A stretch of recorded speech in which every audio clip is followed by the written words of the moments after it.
I remember the heat first, the kind that crawls up your neck when humiliation is public, intentional, and designed to make you fold. My dad pointed at me like I was some stray he'd taken pity on. His wife, my stepmom, smirked into her wine glass. The family laughed, all of them, like obedience was entertainment. I kept my voice steady.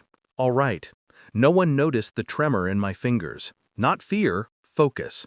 He used to be gentle. When I was 9, he taught me how to fix a bike chain. Grease on our hands, sunlight on our backs. He said, "You're tougher than you think." I believed him, trusted him like children do, blindly. Then she arrived. Perfect hair, perfect smile, perfect poison. Dad called her a second chance. I called her stepmom because that's what she demanded on day one. The shift was slow. First, fewer conversations. Then, the locked office door. Then the way he started echoing her phrases like she was feeding him lines. Love turned into compliance. Compliance turned into control. But I stayed patient, always watching. It was the emails that led me in. Not snooping, a notification flashed on the shared family laptop. Her name, his email, subject line, about the kid. Inside, her urging him to come down harder, to teach respect, to make an example so they stop pushing back. Not they, me. And he agreed. Worse, he enjoyed agreeing. That was the moment something in me cracked, but not loudly. Quiet, like ice splitting underfoot. I didn't confront him, didn't cry, didn't scream. I just saved every message, every plan they made to discipline, silence, and isolate me. Truth doesn't stab, it stacks. I realized something.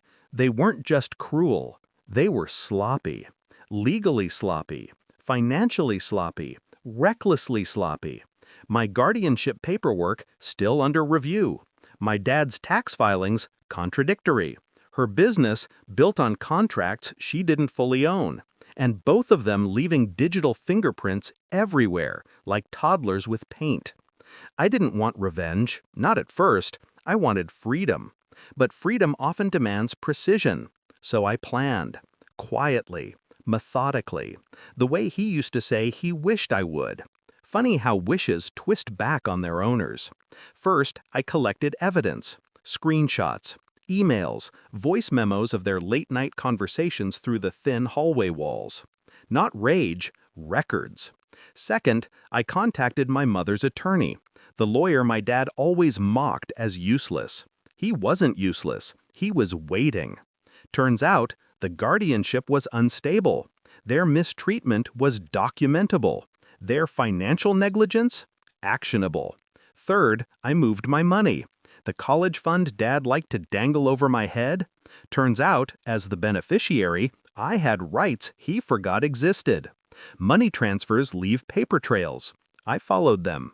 Fourth, I prepared the morning exit. Packed at midnight, left the room bare except for a printed report of everything I'd gathered, placed neatly on my pillow.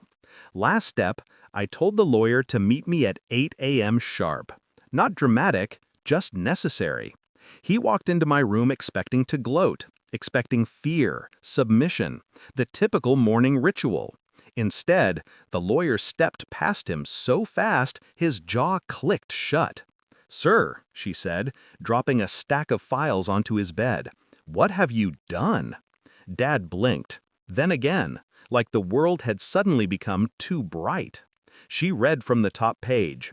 Documented verbal and emotional abuse. Page flip.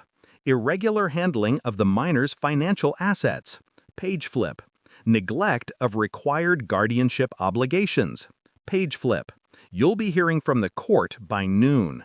Stepmom appeared in the doorway, mascara smudged from rushing. Her voice cracked. "This is ridiculous." The lawyer cut her off without looking up. "Your business contracts will also be reviewed. Your accountant has been contacted." The color drained from her face like someone had unplugged her. Dad didn't yell. He didn't even breathe right. He just whispered, "What did you do?" I met his eyes, calm, leveled, finally equal. I learned my place, I said.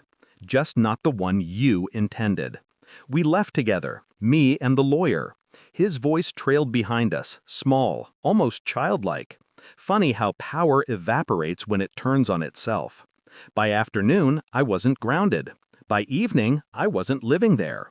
By the end of the week, custody shifted. And them? They were busy explaining themselves to people who didn't laugh. I don't feel guilty, not for a second.